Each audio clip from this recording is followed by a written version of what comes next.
నమస్తే అండి. నేను doctor Gupta from doctor Gupta's integrated wellness centre అండి. మా అబ్బాయికి సాఫ్ట్‌వేర్ ఇంజినీర్ అండి. చైర్‌లో కూర్చొని ఒక 10 ఇయర్స్‌లో అతనికి రాంగ్ పొజిషన్ వల్ల డిస్క్ కంప్రెషన్ అయిపోయింది. సివియర్ బ్యాక్ పెయిన్ అంటున్నారు.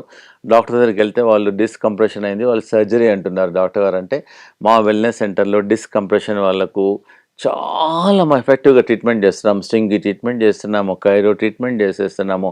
ఆకుపంక్చర్ చేస్తున్నాము. ఆకుప్రెషర్ చేస్తున్నాము. యోగా చేస్తున్నాం. కాబట్టి ఎవరికైతే స్పైనల్ కార్డ్ ప్రాబ్లమ్ ఉన్నో, డిస్క్ ప్రాబ్లమ్ ఉన్నా మా వెల్‌నెస్ సెంటర్‌కొస్తే దాన్ని మేము రిపేర్ చేస్తాము, కరెక్ట్ చేస్తాము, ఎక్సర్సైజ్ అవన్నీ న్యాచురల్ పద్ధతిలో.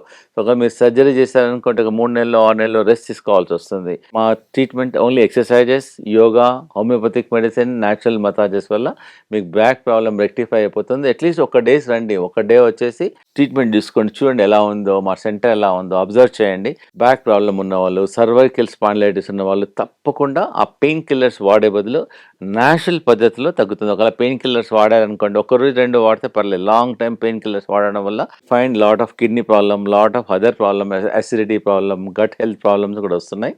తప్పకుండా any spinal back problem, back pain గానీ, కంప్రెషన్ గానీ, డిస్క్ ప్రాబ్లమ్ గానీ, స్పాండిలైటిస్ ప్రాబ్లమ్ తప్పకుండా మా వెల్‌నెస్ సెంటర్‌లో మా టీమ్ ఆఫ్ డాక్టర్స్ చూస్తారు. తప్పకుండా మీకు రిజల్ట్ వస్తుంది. నేచురల్ పద్ధతిలో మీకు తగ్గిపోతుంది. Thank you.